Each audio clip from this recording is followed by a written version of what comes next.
Hello అండి. మనలాంటి non vegetarians కోసం కుమారి ఆంటీ లాంటి వాళ్ళు ఇంకా ఎన్నో రెస్టారెంట్స్ ఇంకా ఎన్నో వెరైటీస్ ఉన్నాయి తినడానికి.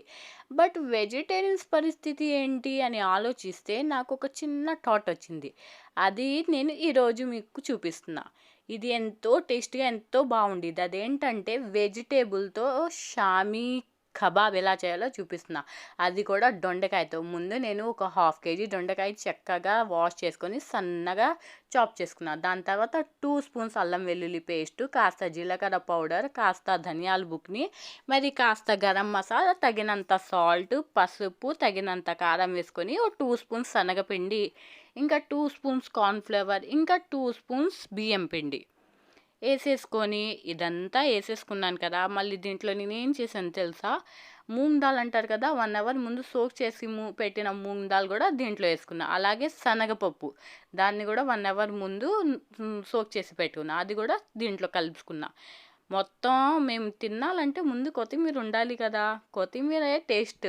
కొత్తిమీర తగినంత కొత్తిమీరేసుకొని చక్కగా మిక్స్ చేయండి. దీంట్లో వాటర్ ఏం అవసరం లేదు. మీరు వాటర్ వేయాలి, వాటర్తో కలపాలి అస్సలు అవసరం లేదు. ఈ దొండకాయలో ఏం వాటర్ ఉండిద్దో దాంట్లోనే చక్కగా మిక్స్ అయిపోయిద్ది. చూడండి మిక్స్ అయితే చేసేసాను నేను. దీన్ని ఇప్పుడు మీరు ఎలా కావాలంటే ఏ షేప్ కావాలంటే ఆ షేపు ప్రిపేర్ అయ్యే వరకు చూడండి. చక్కగా నేను ఏ షేప్ కావాలంటే ఆ షేప్ రెడీ అవుతుంది అదైతే. అలా మిక్స్ చేసుకోవాలి మీరు.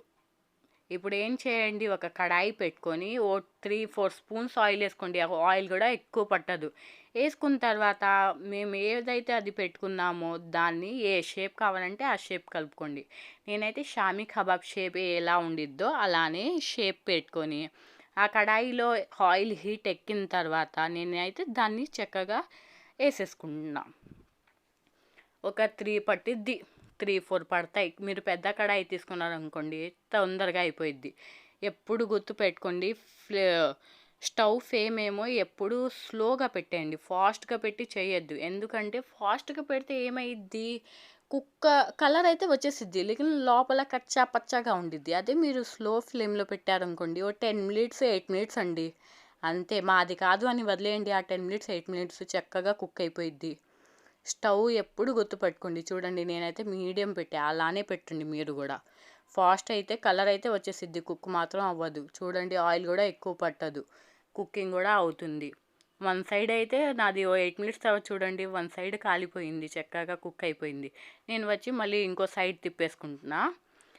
అది తిప్పేటప్పుడు విరిగిపోయిద్దేమో అలా ఇలా భయపడాల్సిన అవసరం లేదు. మీరు ఎలా వేశారో అది తీసే వరకు అలానే ఉండిద్ది. ఏం విరిగిపోదు. అలా 2 సైడ్స్ చక్కగా గోల్డెన్ కలర్ వచ్చే వరకు కుక్ చేసుకోండి.